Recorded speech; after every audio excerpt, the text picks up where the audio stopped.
네, 번님 여러분들 안녕하세요. 전찬욱 전도사입니다.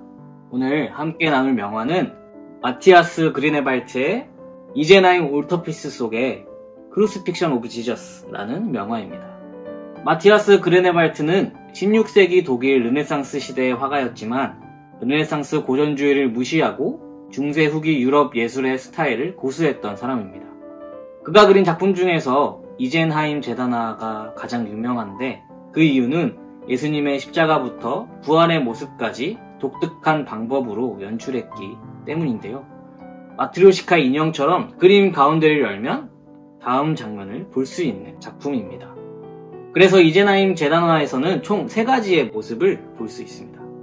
첫 번째, 그리고 두 번째, 세 번째. 오늘 나눌 명화는 첫 번째, 이젠하임 제다나가 닫혀 있을 때 처음 부분 중앙에 있는 그림입니다. 오늘 그림에는 십자가에 못 박히신 예수님의 모습과 왼쪽에는 제자 요한과 어머니인 마리아 그리고 막달라 마리아, 오른쪽에는 세례 요한이 어린 양 옆에서 손으로 예수님을 가리키며 무어라고 말하고 있습니다.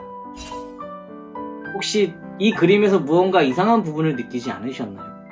예수님의 모습 그리고 왼쪽 사람들의 모습은 성경에 기록된 대로 잘 표현되어 있는 것 같죠. 하지만 오른쪽에 있는 세례 요한은 실제로 그 자리에 있을 수 없는 사람이었어요. 그런데 심지어 무슨 말도 하고 있습니다.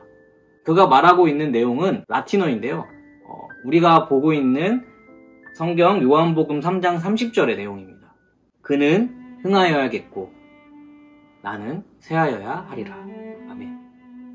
그리고 그 옆에 있는 어린 양의 모습도 잘 보면 이렇게 십자가를 가지고 있고 자신의 피로 잔을 채우고 있죠. 이런 모습을 통해서 우리는 요한복음 1장 29절의 말씀도 떠올릴 수 있습니다. 보라, 세상 죄를 지고 가는 하나님의 어린 양이로다. 아멘. 그리네발트가 이 불완전한 장면을 연출한 이유가 무엇일까요?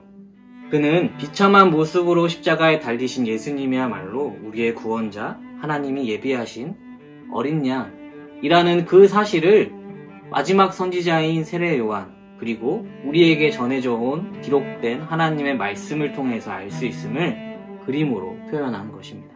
칼 바르트라는 신학자는 이 그림에 새겨진 이 그려진 세례 요한의 모습을 보고 그의 신학 방향성을 설정했다고 합니다.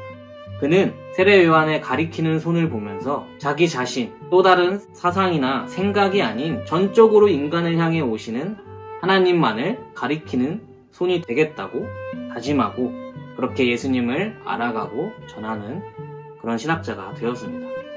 예수님의 사역을 직접 보지 못한 세례 요한은 예수님이 어떤 분인지 알았습니다. 그리고 또 다른 사람들에게 예수님을 전하는 역할, 복음을 전하는 역할, 선지자로서의 역할을 잘 수행했습니다. 이 그림에서 예수님을 가리키는 것처럼 말이죠. 뿐만 아니라 예수님이 흥하고 자신은 쇠하여야 함을 고백하고 올바른 그리스도인의 모습을 우리에게 보여주었습니다. 사도 바울도 세례 요한과 비슷한 고백을 하는데요. 갈라디아서 2장 20절에 그는 이렇게 고백합니다. 내가 그리스도와 함께 십자가에 못 박혔나니 그런즉 이제는 내가 사는 것이 아니요 오직 내 안에 그리스도께서 사시는 것이라. 이제 내가 육체 가운데 사는 것은 나를 사랑하사 나를 위하여 자기 자신을 버리신 하나님의 아들을 믿는 믿음 안에서 사는 것이라. 대학부 번님 여러분, 오늘 하루를 살아가는 우리 번님들이 각자의 삶 속에서 세례 요한의 가리키는 손처럼 사도 바울의 고백처럼 각자의 상황이 어렵고 힘든 환경을 가지고 있다고 할지라도 내 안에 살아계신 예수 그리스도를 위하여 오늘 하루도 열심히 살아가시고 그런 삶에서 예수 그리스도를, 하나님의 아들을 가리키는 손이 되시기를 주님의 이름으로 축복합니다. 오늘로써 우리 명화는 마지막이고요. 다음 주에 다시 만나보자로 뵙겠습니다. 번님 여러분들 모두 안녕. 명화 끝!